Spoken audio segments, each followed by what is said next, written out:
یہ آسان عمل نہیں ہے لوگوں کے اوپر حکمران ہونا، لوگوں کے معاملات کا ذمہ دار ہونا۔ اسلام میں یہ آسان عمل نہیں ہے۔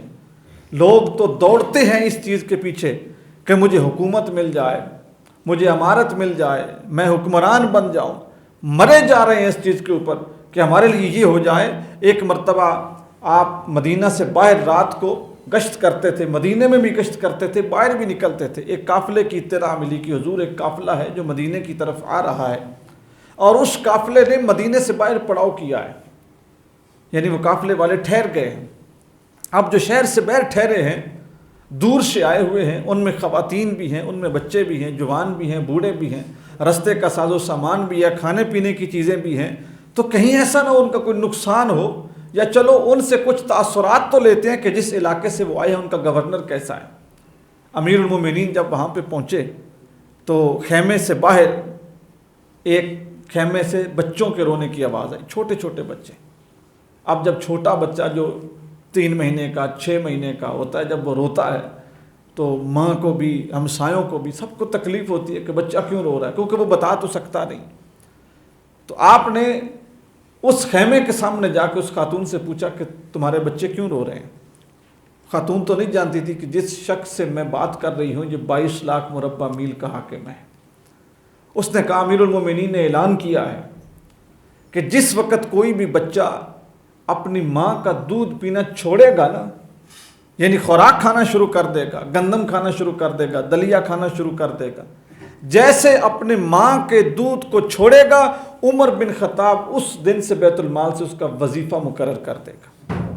کہ جب تک اس کی ماں کی چھاتی سے اس کی خوراک آ رہی ہے اس وقت تک تو وہ ماں کا دودھ پیے، جیسے دودھ چھوڑے گا ہم اس کو وظیفہ دیں گے۔ تو ساتھ ہی اس خاتون نے کہا کہ ہم کوئی اتنے امیر لوگ نہیں ہیں کہ گزارا ہمارا اچھا ہو، تو میں نے چھوٹی عمر میں بچوں کا دودھ چھڑوا دیا ہے، چھوٹی عمر میں دودھ چھڑوا دیا ہے کہ یہ جلدی دودھ چھوڑ دیں، اور میری درخواست پہنچے وہاں پہ کہ میرے بچوں نے دودھ چھوڑ دیا اور ان کا وظیفہ شروع ہو۔ امیر المومنین نے جب اس خاتون کا یہ نظریہ اور اس کی بات سنی اور ساتھ بچوں کی معصومیت اور ان کے بچپنے کو دیکھا تو اپنے سینے پہ ہاتھ رکھ کے دکھ کے ساتھ کہا، ہائے عمر تو نے کتنے بچوں کا حق مارا ہے، ہائے عمر تو نے کتنے بچوں کا حق مارا ہے۔ صبح جیسے دربار لگایا تو سب سے پہلا اعلان یہ کیا، کہا آج کے بعد اسلامی حکومت میں جو بچہ بھی پیدا ہوگا، جس دن پیدا ہوگا اسی دن سے بیت المال سے اس بچے کا وظیفہ شروع ہو جائے گا۔ یہ کیا ہے؟ یہ حکمرانی ہے۔ یہ کیا ہے؟ یہ اپنی رعایا کے حقوق اور اپنی رعایا کے لیے کیا ہے؟ یہ ایک تحفظ کی بات ہے، ان کے لیے کوشش ہے۔ یہ چند دن قبل ہمارے جو فیڈرل ہیلتھ منسٹر ہیں عبدالقادر پٹیل صاحب، انہوں نے ایک بات کہی کہ جس بات نے دل چھلنی کر دی ہے، بچوں کے متعلق تھی۔ انہوں نے کہا کہ اگر آپ لوگوں کو شوق ہے بچے زیادہ پیدا کرنے ہیں تو پھر ایسے کسی ملک میں چلے جائیں جہاں مسلمانوں کی آبادی کم ہے، وہاں پہ جا کے بچے پیدا کرتے رہیں اور مسلمانوں میں اضافہ کرتے رہیں۔ ہمارے پاس اتنے وسائل نہیں ہیں۔ دکھ کی بات تو یہ ہے کہ اس قوم کو پہلے کون سی خوشخبری ملی ہے کسی حاکم کی طرف سے جو اوپر سے یہ تنزیہ جملے ہیں۔ اگر آپ کسی ماں سے کہیں کہ تم نے بچہ پیدا نہیں کرنا، یا آپ کسی باپ سے کہیں کہ تمہارے گھر میں اولاد پیدا نہ ہو، اور پھر ایسا شخص کہے کہ جس شخص کی ذمہ داری ہے بچوں کی صحت کے حوالے سے، جس شخص کی ذمہ داری ہے بچوں کی تعلیم کے حوالے سے،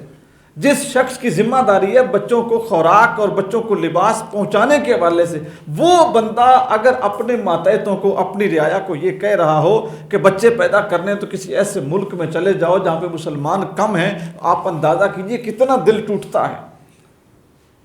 کہ ان لوگوں نے تو ہمیں تحفظ دینا ہے، ان لوگوں نے تو ہمارے بچوں کو تعلیم دینی ہے۔ جب ہماری حکومتیں ہمارے بچوں کو تعلیم نہیں دے سکتی، ان کے لیے اچھی خوراک نہیں دے سکتی، ان کے لیے اچھی ادویات نہیں دے سکتی، تو یہ جملے بھی تو نہ بولیں کہ یہاں پہ بچے پیدا نہ کریں، کسی ایسے ملک میں جا کے پیدا کریں جہاں پہ مسلمان کم ہوں۔ امیر المومنین نے کیا خوبصورت بات ارشاد فرمائی، فرمایا آج کے بعد دودھ چھڑوانے کی ضرورت نہیں ہوگی،